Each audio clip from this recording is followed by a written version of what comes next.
Hello, Eisenhower community. This is Mr. Stein, and I'm happy to report and present the first school growth plan update of the 2023 and 2024 school year. Throughout this school year, I'll be giving 3 different updates on the progress toward achieving our school growth plan objectives and goals. In this presentation, I will touch base on the celebrations of the first 45 days of school, updates on our 3 school-wide goals, and provide an update on what data-informed actions myself and Eisenhower staff are taking to improve students and staff experiences while at Eisenhower. To start, I want to ground everybody in our mission, vision, and our core values.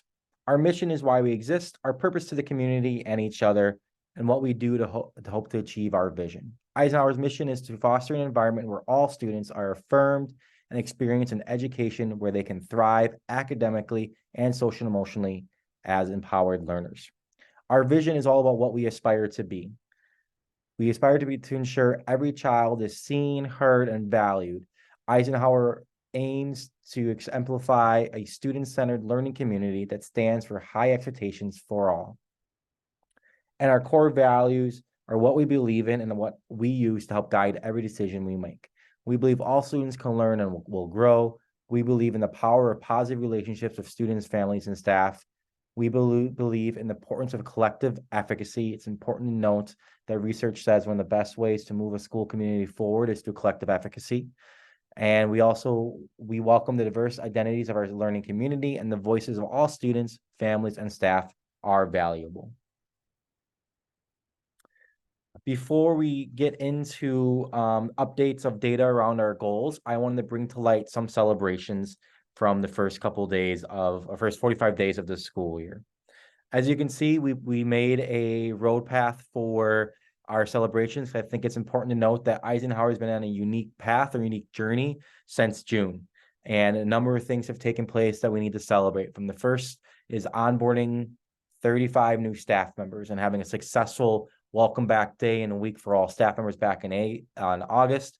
We have successfully rolled out the Soaring Eagles of the Week. I'm happy to say that we've had 162 different Soaring Eagles of the Week this school year. In addition, we have implemented bi-weekly Eagle extravaganzas, which are tied to our PBIS work, that we acknowledge students bi-weekly and acknowledge classrooms that are living our soaring expectations. We have done a number of professional development opportunities from staff. We are starting a school-wide book study. We've done a classroom walk where teachers got to look at different environmental setups of classrooms and how they could implement them in their space. Our 3rd through 5th grade had the opportunity to meet and work with Mr. Beekman around the use of words and how understanding the impact of inappropriate words on the classroom environment and the environment in general. We've done a number of school-wide challenges, from our school-wide lunch challenge to our behavior referral challenges that were tied to the Bucks tickets this past week.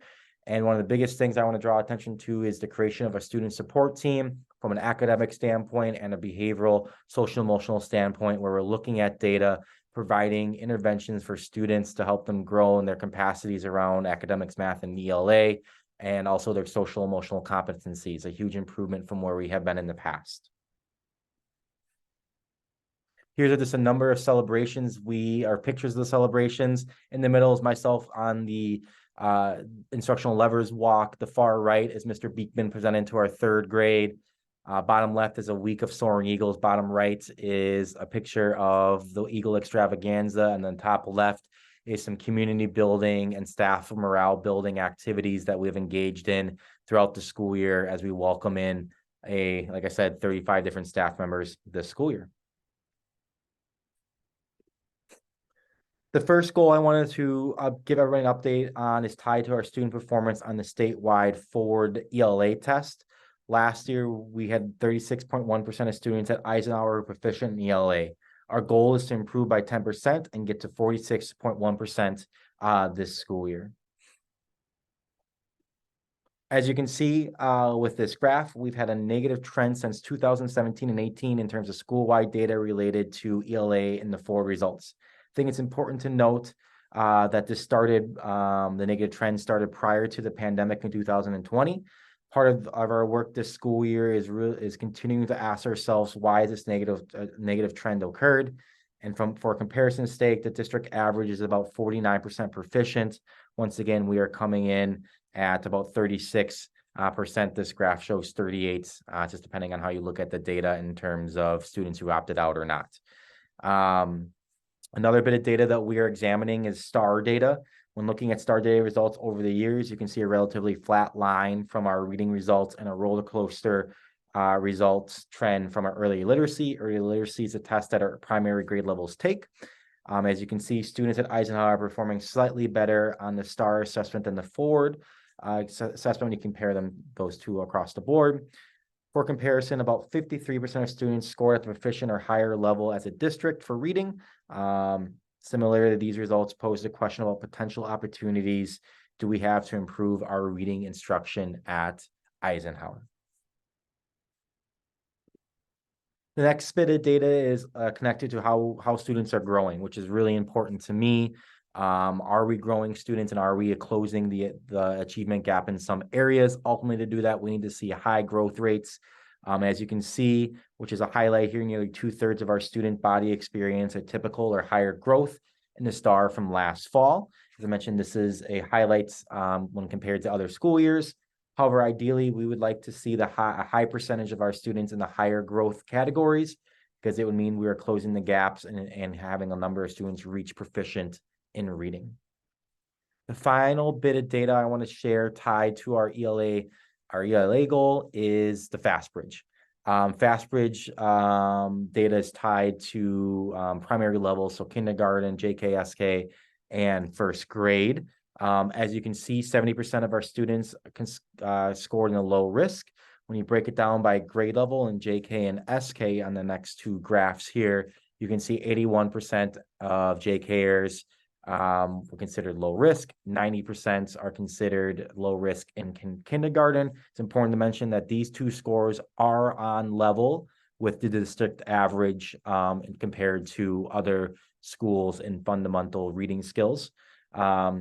However, there's obviously an opportunity when looking at the first grade graph, where only 41% of our students are considered at the low risk category. So there's a huge opportunity with our first grade to continue to build those fundamental reading skills. Our second goal is all tied to disproportionality and excessively around math and a certain target group of students. Last year, our target group of students had a 19.5% proficiency rate on the Ford assessment. Our goal is to improve 10% to 29.5 for this targeted group. As you can see in the first graph, historically, we've had a negative trend line with the Ford results with our target group until last school year. A highlight would be the increase to 21%. I believe this increase may be tied to the explicit focus on fractions 3rd through 5th grade last year.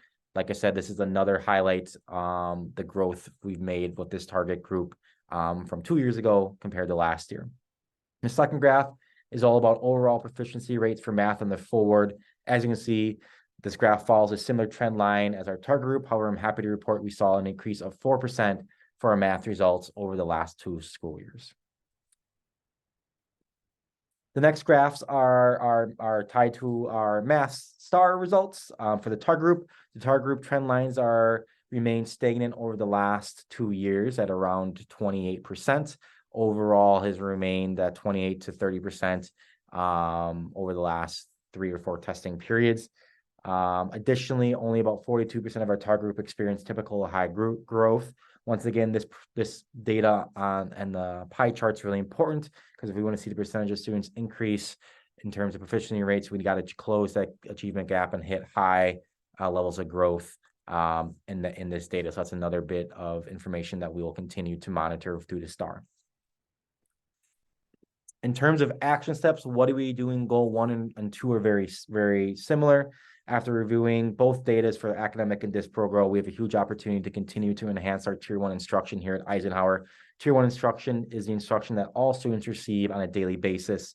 In order to continue to enhance this instruction, there are 2 really big elements we want to focus on: pace and our instructional coaching. Our theory of action is if we effectively collaborate around student data, which is pace, and provide/receive and implement feedback through instructional coaching, then high quality Tier 1 instruction will occur and be enhanced so that every student at Eisenhower will thrive academically and social emotionally as empowered learners. It's important to mention that one of our focus areas for instructional coaching is around the implementation of Tier 1 small groups in math and ELA, and we're continuing to push that practice with our teachers. And a lot of our teachers are engaging in that small group instruction, and it's great to see. Additionally, I'm happy to report that for the first time at Eisenhower, each grade level has a daily devoted time block for Eagle Time. Eagle Time is a protected 30-minute daily block in which students work explicitly on certain standards and skills that they need support in or extension in. Additionally, our academic specialists may provide additional support to students who qualify as needing Tier 3 intervention during this time. Eagle Time, we believe, will help grow our proficiency rates because of the explicit reteaching of important skills and standards daily for our Eagles. So those are the action steps that we are explicitly taking, all tied to Tier 1 instruction. The data suggests that we have an opportunity to continue to improve in Tier 1. That's the why behind these action steps. Our next goal and third goal is all around climate and culture. And this has been modified from last school year. The modification took place with the consult of our building leadership team and using feedback from last spring from the community.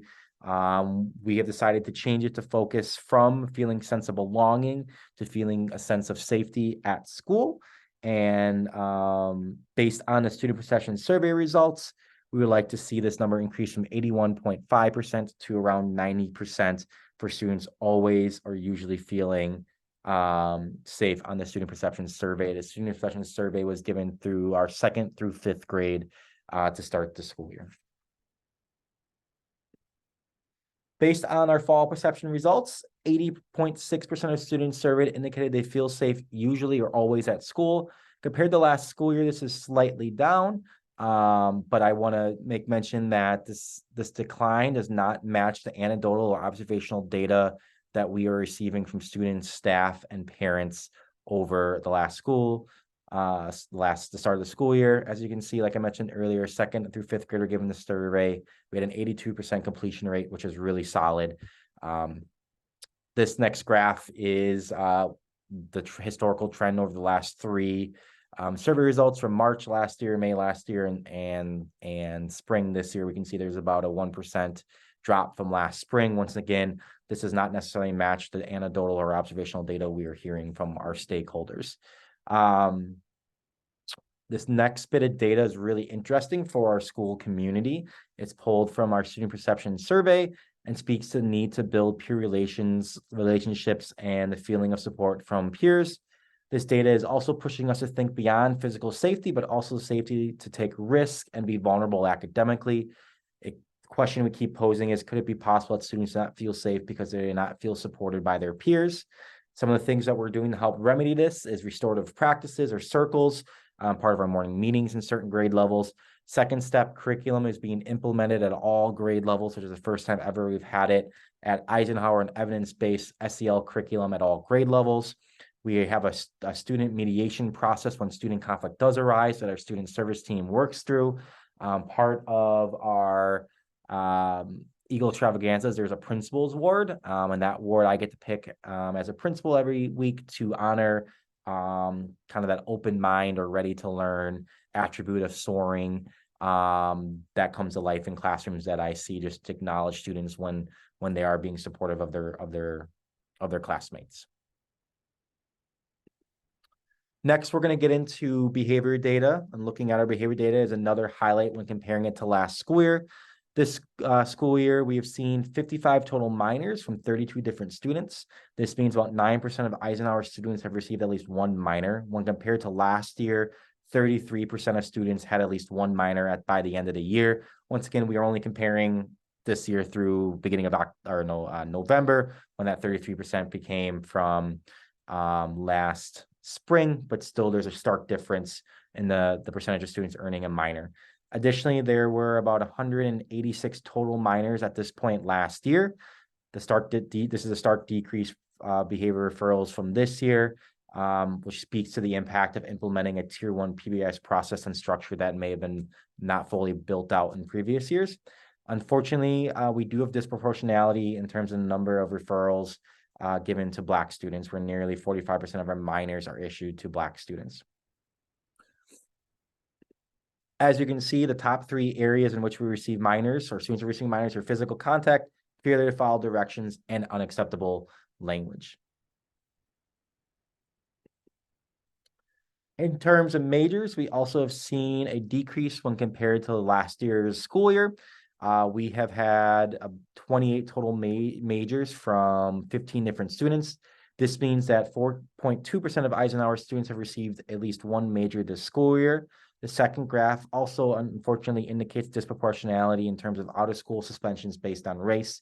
Please note that the graph here, where it says 2, it's 2 different occasions for students who identify as white and 2 different occasions for students who identify as multi-ethnic receiving a out-of-school suspension. The last graph here for behavior data is a breakdown of majors and minors over the last 30 days by grade level. As you can see, there's an overrepresentation of data in 5th grade. Please note the following action steps that were taking place to better support our 5th grade learners. I mentioned it earlier, one of the elements we're really focusing on is relationship building through restorative circles in the morning meeting. So that the point of restorative circles is to build community within one space. Our teachers are receiving extra training on that practice. Ms. Forbes led a training for our whole staff on that practice during our last staff meeting. So we're excited to see that work come to life with our students. Secondly, there's an element of social emotional capacity building for students. So that's where the universal second step lessons come in. Tied to 5th grade, Ms. Green, one of our social emotional specialists, is providing an additional weekly lesson of social emotional learning to 5th grade that we feel positively will make an impact in terms of the behavior data we're seeing here. In addition, we need to promote consistency among staff. So we've created, thanks to Ms. Rose, a hall pass system for 5th grade. And we've also created a process for students asking to use the restroom to help promote consistency. One of the big elements too is student leadership. And I'm happy to say we've started a 5th grade ambassadors program where we have students reading announcements. We have students helping welcome students in the morning and also helping fifth graders helping in the library then for lower grade levels. Additionally, we're going to kick off our principal advisory committee later this month with a number of 4th and 5th graders becoming part of the conversation about how we improve Eisenhower and how do we make this a better educational environment for all learners. It is important to note, based off our trend this year, we are currently on pace to have 400 less behavior referrals than we did last year by the end of the school year. So hopefully we can continue this positive trend and continue to work with students to support their social emotional needs. In terms of action steps for goal 3, one of the primary action steps was rebuilding our PBIS structures at Eisenhower. We have created a school-wide matrix, which is expectations for students tied to SOAR, implemented regulation stations in every classroom, and engaged in a series of professional development around the learning environment. Additionally, PBIS teams have deliberately created an expensive student acknowledgement system that has Soaring Eagles of the Week, classroom golden trophies, the use of Eagle Eyes for individual shoutouts, the use of Eagle Wings for whole class shoutouts, and 2 different school-wide challenges tied to lunch and behavior referrals. We'll continue those school-wide challenges throughout the year. Additionally, our PBIS team reviews behavior data trends at each meeting to make informed decisions about school-wide implementation of PBIS based off of data. Ultimately, that is why our 2 school-wide challenges, we're focusing on those 2 areas. Secondly, our student service team has been working really hard to design and implement a comprehensive student support team process to identify students who need additional support, intervention, and teaching of social emotional competencies with evidence-based supports and interventions. Students this is all tied, can receive support through a number of different ways: a referral process from a staff member, or being identified because of receiving 3 minors or 2 majors behavior referrals within a 30-day time period. In addition, I mentioned it over and over again, but it's really important to bring back to light is having a universal social emotional curriculum called Second Step here. It's the first time that we've ever had this curriculum for the entire student body, and it's really going to make an impact here at Eisenhower.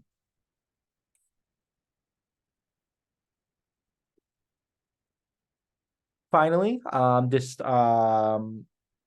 this is a data tracker that kind of holds all the data I just mentioned. This data will be made public on our school website in the coming days. I also want to draw attention to the two tables on the far right here tied to forward. The graphs show that we were lagging behind the district average on the forward results, as I mentioned earlier. However, I'm confident through the work of our staff and the systems that we're putting in place will make a positive impact in closing the gap and disparities between our results and other schools within our district. Another bit of data I wanted to share real quick is some really important survey results from our staff. Survey results for our staff and students will also be shared and linked in the communication with this presentation. I think it's really important to mention collective efficacy has been proven to be a high leverage item in improving students and student achievement and overall school achievement across a number of different schools. I think these bits of data help build that we're building a culture of collective efficacy. The feeling of trust and value that are really important components in collective efficacy. And trust, we are scoring at a higher rate for strongly agree compared to the district, and being valued by the building leader also scores higher than the district average. Additionally, staff regularly collaborate with each other, which the graph shows here on the left. And they can see the connection between their work and the school improvement. Both of these bits of data are really important and shed light into what data we can build off in terms of a culture element here at Eisenhower, building a collective efficacy to improve student achievement. Like I mentioned a few moments ago, all this survey data will also be shared in the communication with our community. Finally, I just want to say I appreciate everyone's time to review this video. We are really excited to see the progress that students at Eisenhower continue to make every single day. But before I leave, I would like to thank the entire Eisenhower staff. It's been a fast, energetic, but great start to the school year, and I'm really excited to see all the positive things that continue to happen from now until June. I'd also like to thank our building leadership team members of Miss League, Miss Miller, Miss Mamiak, Miss Rizal, Miss Millard, Miss Novitsky, Miss Olenichek, Miss Skarsky, and Miss Failbach. They play an integral role in building out our action steps for our school growth plan and just providing and listening ear to myself as a building leader. Additionally, I mentioned earlier, the work of the PYS team has been powerful. And I just want to give them a quick shout out. Miss Jones, Mrs. Green, Mrs. A, Miss Clifford, Miss Schmidt, Miss Imleka, Miss Anderson, and Miss C. And finally, I want to give a shout out to our two instructional coaches, Miss League and Miss Miller, who are working well with our teachers, focusing on that Tier 1 instruction I mentioned earlier. Appreciate everyone's time. If you have any questions, feel free to give me a call or shoot me an email. Thank you, everybody. Soar Eagles.